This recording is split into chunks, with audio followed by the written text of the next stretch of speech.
So yes guys, ito ang aming second day ng, ang tawag sa ganito? Searching for puppy in a tall grass.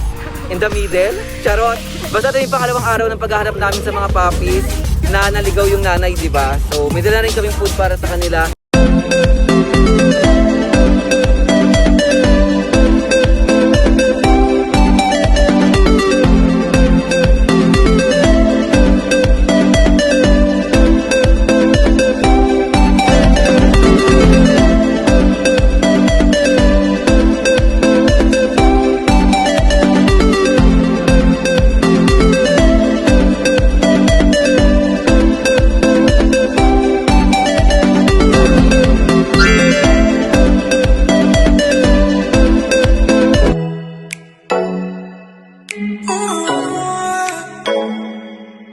Para if ever na hindi pa rin namin makita, may payong na din kami and nakapadyama ako siya, nakamedyas na kasi ang sakit pala ng talahib, no? Ayun si Mama Dogo. Sige na, magpapayong pala. Ayun si Mama Dog, guys. Ang ating kasama po ay mukhang gigive up na, syareng. Pero nasa gitna na po kami.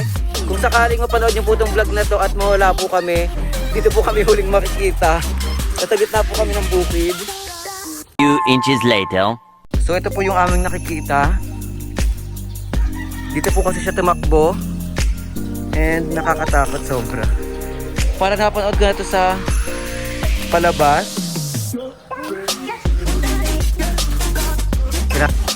Guys, ang creepy na nito. Parang wrong turn. Tabi-tabi po. Grabe, parang masusunod na dito.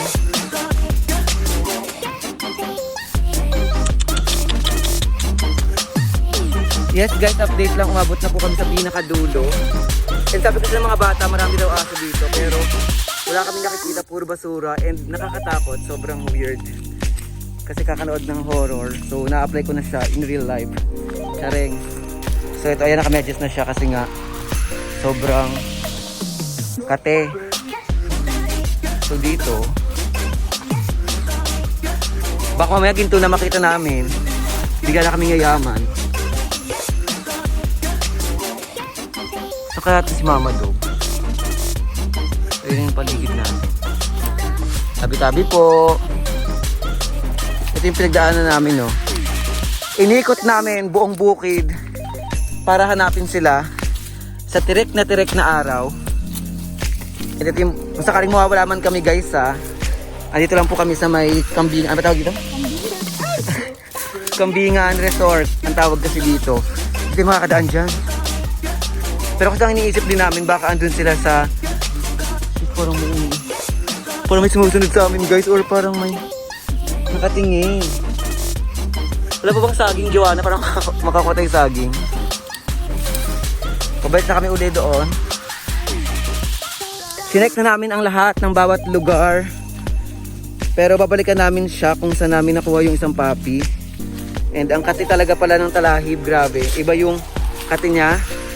Lalo pag nababasa, sobrang hapde. So ito ang iyong makikita. Yan. Magpayong ka. Alas 12 po ng tanghali, nag-iikot-ikot kami. Kasi kailangan na po kumain ni Mama Dog ng kanyang lunch. Doon tayo pala sa kabilang ikot. Hindi ko na rin po alam ang daan. Sana wala lang kaming makitang ahas. Kasi nga, di ba? Ang ahas po ay lumalabas sila sa init. Kasi naiinitan sila. So ako mauuna. Tara. Taas mo yung kamay mo kasi grabe talaga. And dami nagre-request na isama ko kayo. Wala tayong load ngayon kaya hindi ako nakakapag-live. Pero nakakatakot kasi once na ang madaanan natin ay malalim. Ano laban? Doon kami dumaan sa kabila pero iba yung nalabas namin. And hanapin namin ulit si Mama Dog kasi nakita namin siya kaagad. Naghahanap siya ng food doon sa may ano na, labas. Pag nabugaw na naman yung matatakot siya. So nandito ko siya kanina. Nandun yung papi. Doon pa nakita yung papi niya. Doon. Tara. Muna ka parang mapayuan kita. Ito po ang pahirap na rescue talaga kasi yung iba mga napabayaan lang o mabait na. Kaso to, habulan talaga. Kailangan namin habulin ang dog and okay nga na lumabas na siya uli doon kasi mas mabait siya, di ba? Pag dito siya sa may area niya, ay grabe. Ito guys, yung iniwan namin tubig, may laman pa. Tapos yung pagkain, ito yung dala ko nung nakuha ko yung isang puppy. Dito ko nakuha yung puppy. So kung meron man, di ba, sana andito. So dala na rin yung food. Sana para ngayon. Kaso, hindi na namin makita si Mama Dog. And wala na rin puppies na naririnig dito. Doon kasi namin siya ulit nakita tumakbo. So sobrang init guys. Kagabi nag-iwan ako ng food around 11 PM. So naubos naman. And kanina doon din namin siya nakita. So parang alam niya na kung saan may pagkain. Kaya hindi namin siya makita ngayon and sobrang init. Akala ko sumusunod. So mamaya ulit hapon and marami kasing bata dito naglalaro. Kaya mas matutulungan nila tayo. Siguro yung puppies niya nagkahiwalay-hiwalay dahil nung una may kumuha daw kasi. Pero binalik. Color brown daw yun eh. Eh ang nakukuha ko color puti. So malalaman nyo namayang hapon. Ayun, iiwan na lang namin dito yung pagkain niya kasi dito siya nakaupo kanina. And dito rin siya daw napunta. Sabi din ng mga bata pa naghahanap siya ng food. Dito sa bandang ano na, Bukana. Diyan. Ito yung kagabi kong iniwan no. Punong-puno yan pero kakunti na natira. So dito siya tumatambay daw. Saan mo iiwan? Dito na lang din. Dito lang pa rin din na arawan. Kasi madaling masira. Pero to kakaluto lang naman ito. Kaya hindi yan masisira hanggang mamayang gabi. Yan ang kanyang pagkain. Babalik kaming hapon guys. So update na lang namin kayo. Ito na ang third time na paghahanap namin. Third time. And kanina kasi nakita na namin yung Mama Dog. Dala namin yung puppy niya. Oh! Oh guys, andito na yung ahas nakita ng mga bata. Saan niyo nakita? Sabi ko sa'yo, andun dito na. So, ang namin ng advice nyo guys, kasi kung mahuhuli namin yung nanay, so ito may dala kaming tali. Eh kaso, kung meron man silang tuta dito, paano, diba? Eh di mo mamatay. Or kung gusto, or kung mas okay, ang gawin ay pabayaan na lang muna yung nanay. Tapos, pabayaan na lang muna yung nanay. Tapos antayin na lang namin 2 to 3 months para if ever na may puppy pa, di ba mabuhay. Ang kaso, sabi ng mga bata dito, may mga ahas na din daw silang nakita. So hindi ko alam kung ano gagawin namin kasi pang 2 araw na namin ito naghahanap talaga. Nalibot na po namin lahat yan. As in. Pero hindi namin nakita yung puppy. Dito ako laging bumabalik kasi dito ko nakita yung tuta na isa. Ayun nakikita nila. Sana nga mahuli na. Payakin mo lang Wana. Yan, kaya paiyak namin yung tuta niya. Saan? Dito ay Wana. Sige po. Hindi okay lang. Huwag niya bulabulin, paiyak natin yung anak niya.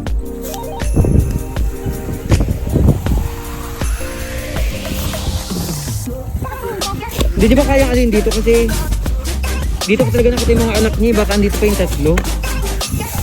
Sobrang nahirapan din ako kunin, promise, kasi nasa ilalim talaga mismo. Dahan-dahan lang kasi baka maapakan natin. Yan, dyan ko mismo nakuha yun. Ito pa nga yung pagkain na naiwan ko oh. Tapos yung tubig, ayan yung tubig niya.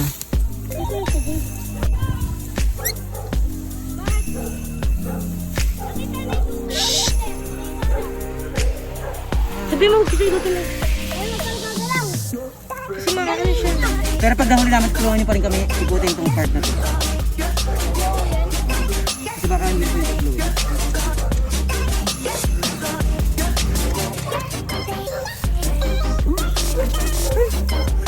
Ano siya dyan? Hindi, sabit mo lang sa tali. Para kano. Yung itatali mo sa leeg niya.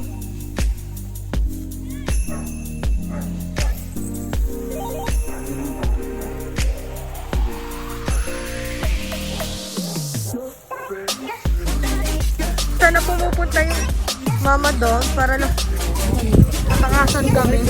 So yun, pumunta dito. Sabi niya. Kaya Pero napunta na daw siya doon. Doon sa park na yan. Park. Sabi ng bata. Ayun na. Ang hirap. Pag ganito kainit. Ay, titignan namin kung mayroon ba sa loob. Tignan nyo, may kupal.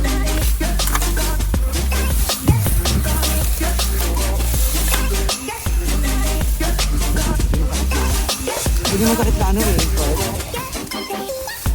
Grabe siya. Alos kasing tangkad. Mas matangkad pa sa kanya yung mga talahin. Tinutulungan na tayo ng mga bata and pinasok na namin talaga lahat. Sabi rin kasi nila before, andito daw yung mga tuta. Ang kaso talaga wala na talaga, as in. Kaya nagdadalawang isip din kami kung uhulihin ba namin yung nanay. Eh meron din naman kasi akong dog na nanganak, so pwede ko muna itong breastfeed ko muna doon. Kasi kung ito iiwan ko to dito, tapos si mama dog walang masyadong nakakain, mahihirapan yung mama dog eh. Kaya pa din naman ito ng dog ko nanganak. Pero saan sila kumakain? Wala. A few moments later. So yes guys, finally nakuha na natin siya. Kaso hindi na namin nakita kung may anak siya. Pero naikot na namin lahat, as in wala na po kami nakitang puppy. So another happy ending rescue. Papakainin ko na po siya ng madami kasi alam ko tumira siya sa bukid ng ilang taon. Walang tubig, walang pagkain. Ang kinakain na lang daw po is yung mga tinatapon na basura. So ngayon guys, sisiguraduhin kong kakain na po siya ng madami.